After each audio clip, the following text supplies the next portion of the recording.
Hi there, and welcome to another Stock Insights video on Stock Market Palantir. Make sure to hit the subscribe button and drop any comments. Now, let's go for the analysis. $6.48. That's where America's gold and silver, ticker USAS, is trading as of this morning. We are looking at a market cap that is absolutely exploded to nearly $2 billion. If you zoom out just 12 months, the stock is up over 430%. And we aren't talking about a steady climber here.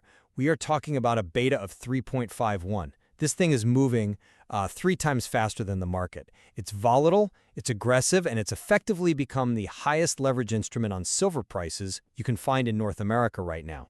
It's violent, I'll give you that. But let's be clear about what we are looking at. A 430% move in a year, that usually signals one of two things: a miraculous fundamental turnaround or a liquidity-fueled mania that is about to end in tears. And looking at the chart this morning, I'm seeing a lot of mania. I know it looks like mania from the outside. I get it. When you see a vertical line on a chart, the instinct is to call it a bubble. But I'm looking at the guts of this company, and the USAS of January 2026 it's just unrecognizable compared to the mess it was 2 years ago. This isn't some meme stock pump. This is a fundamental re-rating of a domestic producer that just finished a massive consolidation. The going concern risk? Gone. The fractured ownership of the Galena complex? Gone. They own 100% of it now. Okay, hold on. Let's not just gloss over the price tag of that turnaround. You say the company is unrecognizable, and I agree, because the valuation has completely disconnected from reality. You've got a stock trading at $6.48, while the consensus analyst target, the people actually running the discounted cash flow models, is sitting between $5 and $6. We have a classic inversion. The price is leading the fundamentals. The crowd is paying a premium that the math just doesn't support. The math is backward-looking. Analysts are notoriously slow to update their models in a fast-moving silver market. But if we are going to talk about signals, let's talk about the setup. We have a domestic silver producer in Idaho, fully funded, debts refinanced with that $100 million term loan and $132 million in equity financing closed. The balance sheet is a fortress compared to where they were. The market is finally waking up to the USA premium. Is the market waking up, or is the smart money cashing out? Because we have to talk about the elephant in the room. Eric Sprott. Ah, I knew you'd bring up Sprott. How can I not? He is the company's biggest backer. He's the guy who essentially kept the lights on during the dark days. And what did he do in December 2025? He sold 5 million shares. He took $34 million off the table. When the guy who knows the asset better than anyone else starts hitting the sell button into this rally, that is not a vote of confidence. That is a ringing bell at the top. Or it's just portfolio management. The man still owns nearly 15% of the company. If he thought it was a zero, he'd be out completely. Taking some profit after a 400% run is just rational investing. But I want to pivot to the macro, because you can't analyze USAS in a vacuum. You have to look at what the silver market is doing. Have you looked at the prediction markets on Polymarket for the end of January? I keep an eye on them, but I treat them with a grain of salt. Well, you shouldn't.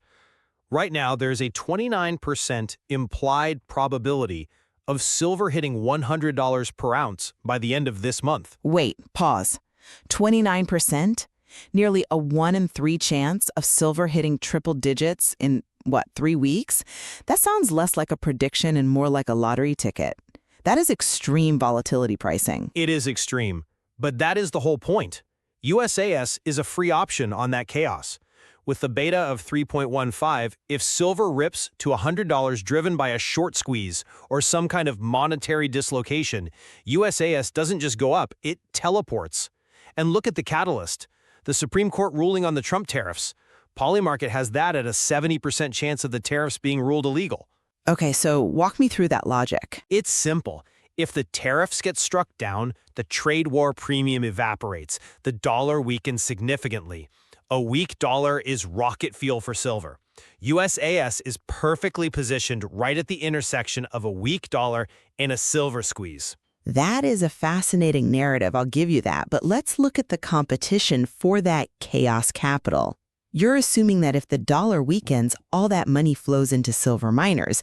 But looking at those same prediction markets, I see a 59% chance that Bitcoin outperforms gold in 2026.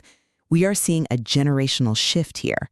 If we get a risk-on environment, the liquidity might skip right over the silver miners entirely and go straight to crypto.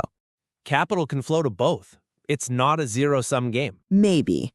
But USAS needs sustained high prices, not just a flash in the pan.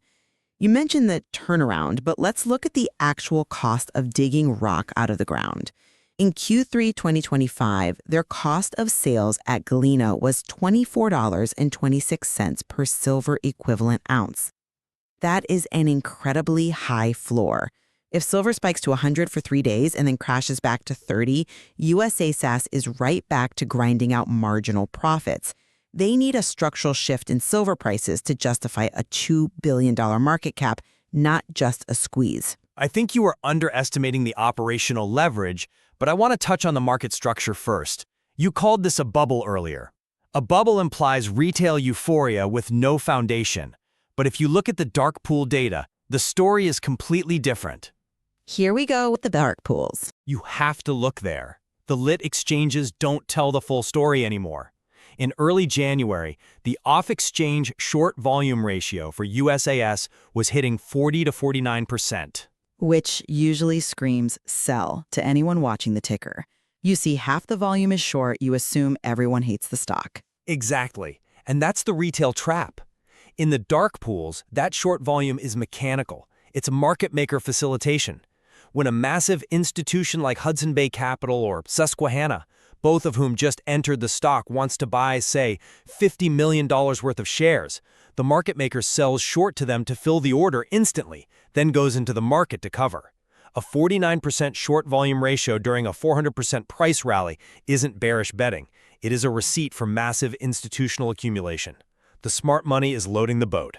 That is one interpretation. But let's look at the other side of the ledger, the actual short interest on the lit market. It's barely 2.5% of the float, about 6 million shares. Which means the bears have capitulated. There is no resistance left. Or it means there is no fuel left for a squeeze. If there are no shorts to panic cover, then all the buying pressure has to come from new longs. And when you have a stock that is quadrupled, attracting momentum chasers, that buying dries up fast. Once the momentum stalls, who is left to buy? The shorts aren't covering, the institutions are done filling, the air pocket underneath this price is massive. I completely disagree that the buying is done. We haven't even talked about the Hecla gap. This is the core relative value thesis. The Hecla comparison is dangerous. It's necessary. Look at the geography. USS operates the Galena complex in the Silver Valley. Right down the road is Hecla's Lucky Friday mine. Structurally, these are neighbors. But look at the valuation. Hecla trades at roughly, 1.9x to 2.0x net asset value, NAV. USS is languishing at 0.5x to 0.7x NAV. Right, but there is a very good reason for that gap, and it's not just market inefficiency.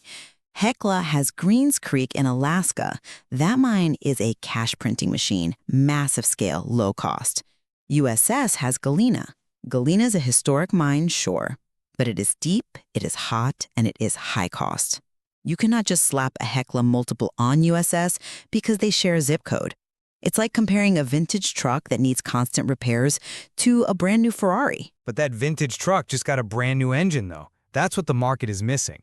The Galena hoist, the single biggest bottleneck that has choked production for years, is finally fixed. It's operational.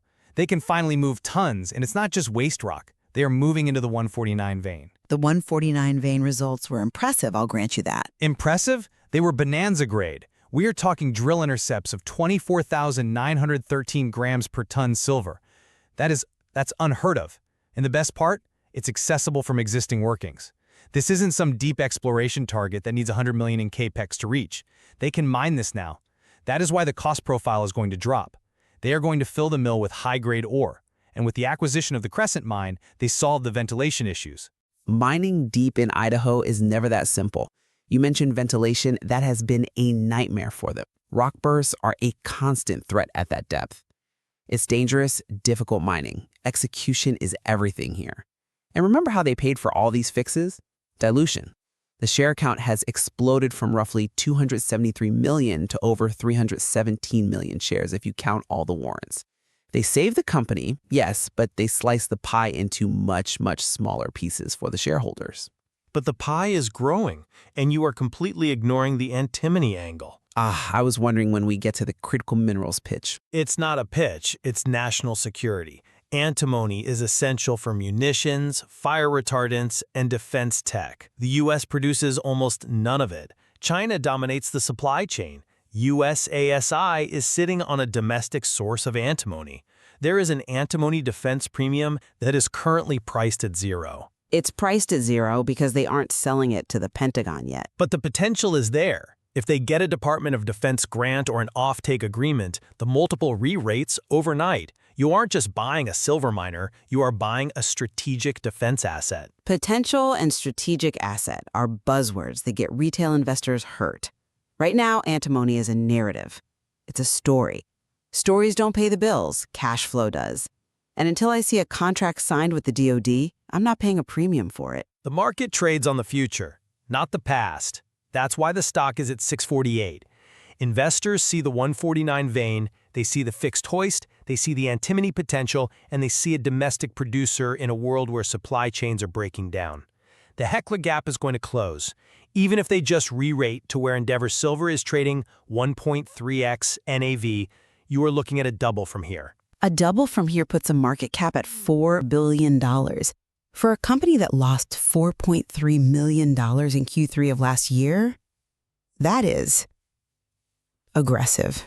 You keep citing Q3. Q3 is history. The financing closed after that. The hoist was fixed after that. You are driving looking in the rearview mirror. And you were driving 100 miles an hour looking at a map of a road that hasn't even been built yet. I go back to the analyst inversion. When the stock is 20% above the average price target and insiders like Sprott are selling millions of dollars worth of stock, the risk-reward is skewed to the downside. The easy money has been made. The smart money is distributing shares to the retail crowd who are chasing the chart. The analysts are wrong. They haven't modeled the $100 silver probability. They haven't modeled the consolidation of the joint venture. As those targets get revised upward, it's just going to add more fuel to the fire. Well, we are going to find out who is right very soon. If silver pulls back even slightly, this thing could drop like a stone. Or if silver breaks 35, this thing goes to $10. That is the gamble. It's not a gamble, it's a calculated leverage play. But for those listening, don't just take our word for it. Watch the $30 silver level, that's the line in the sand, and watch those dark pool ratios. If that short volume stays high, the accumulation is still happening. And watch the insider filings. If Eric Sprott dumps another 5 million shares, don't say I didn't warn you. We'll see you on the next disclosure. Until then, keep your stops tight. And your diligence deeper. If you like this video and want to watch more content like this, don't forget to subscribe to the Stock Market Palantir channel. Thanks for watching. See ya.